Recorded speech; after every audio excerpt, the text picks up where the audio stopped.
իրենք բարձ խոսում են, որ եկեղեցին Հայաստանում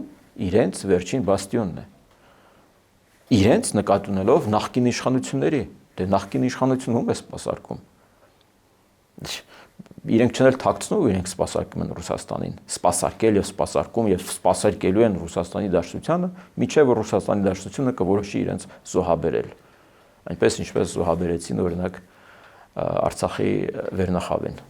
Հիմա երբ որ այսքան բանը, այսքան ակնհայտ է, արդյոք հատուկ ծառայությունները ուժային նաև, այսպես ասած, համակարգերը այստեղ անելիք չունեն, ուժային կառույցները։ Իհարկե ունեն, որովհետև ես հասկանում եմ, որ խնդիրներ կան, հա, օրինակ մեր մոտ չի եղել գետ 1 լրտես, որը բացահայտվի եւ ասեն այ դու աշխատում ես Ռուսաստանի Դաշնության վրա, մենք քեզ արտաքսում ենք կամ մենք քեզ դատում ենք կամ մենք քեզ կփոխանակում ենք, այսպեսի դեպք չի եղել։ Եղել է իհարկե մի դեպք Վրաստանում ապրող մեր հայազգի Չախոյան, եթե ճիշտ եմ հիշում իր ազգանունը,